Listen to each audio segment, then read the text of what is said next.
Hello, আসসালামু আলাইকুম। শখের খামার ফরিদপুর ইউটিউব চ্যানেল থেকে ছোট্ট একটা শর্ট ভিডিও নিয়ে চলে আসলাম। তো আজকে হচ্ছে আমার সোনালী সুপার হাইব্রিড মুরগির বাচ্চার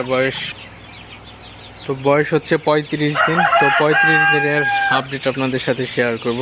তো গত 2 দিন আমার ওয়াইফাই না থাকার কারণে আমি ভিডিও শেয়ার করতে পারি না আপনাদের সাথে। তো আজকে নিয়ে ছোট্ট একটা শর্ট ভিডিও নিয়ে চলে আসলাম। তো আজকে হচ্ছে পবিত্র ঈদ উল আজহার দিন, আজকে হচ্ছে কোরবানির দিন। তো আজকে হচ্ছে 17ই জুন 2024। তো আমার ব্রয়লার সোনালির বাচ্চার বয়স আজকে 35 দিন। তো আজকে আপনাদের সাথে শেয়ার করব যে আসলে 35 দিন বয়সে বাচ্চাগুলো কেমন আছে। তো আপনারা দেখতে পাচ্ছেন আমার মুরগিগুলো খুবই ভালো আছে এবং সুস্থ আছে। তো আজকে